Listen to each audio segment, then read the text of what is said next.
Welcome to Family Gamer TV and everything families need to know about Alan Wake, a game about an ill-shaven writer with a terrible coffee habit. From what to watch out for to what makes this game great, this is the ultimate 2-minute guide. Alan Wake is a horror action game originally released for Xbox 360 in 2010, with a PC release the following year. You play from a third-person perspective, controlling thriller writer Alan Wake as he tries to find his lost wife in the seemingly idyllic town of Bright Falls. The action begins at night with enemies shrouded in shadows haunting the forests around the town. As Alan explores, he has to fight them off using light to dispel their protective shadows and conventional weapons to go in for the kill. The game's original open-world design was dropped in favour of a more LED experience, but still contributes to the substantial feel of Bright Falls, which is reminiscent of Twin Peaks. Although a full sequel has yet to be commissioned, 2 downloadable chapters continue the game's story, and the faster-paced mini-sequel Alan Wake's American Nightmare offered a more action-oriented follow-up. The gameplay is more challenging than a straightforward horror shooting game like The Darkness 2, but does not reach the intense pressure for survival of something like The Evil Within.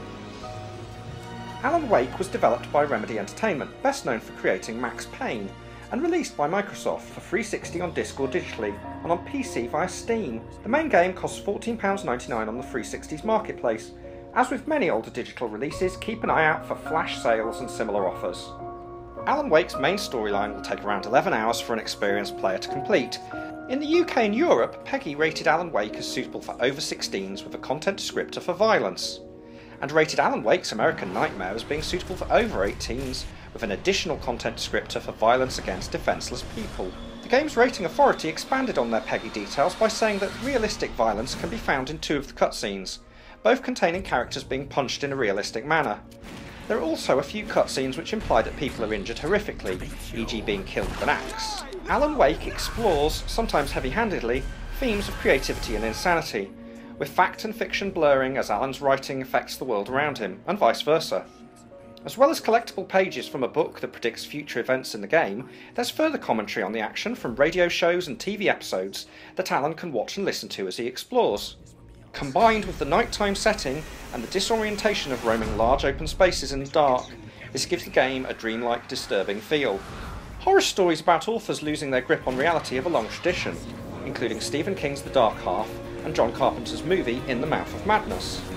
And Alan Wake adds a setting reminiscent of Twin Peaks with a dash of the Twilight Zone into the mix. Its dialogue might be pretentious, Alan himself might be annoying, badly dressed and constantly unshaven, but it evokes a sense of atmosphere, of being lost in the wilderness at night and of dangers in the shadows that hasn't really been replicated elsewhere.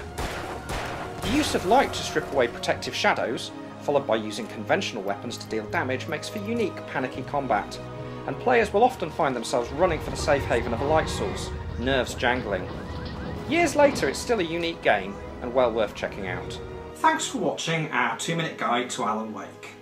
If you'd like to agree or disagree with us, please say so in the comments below, and please subscribe to Family Gamer TV for more 2-minute guides coming soon.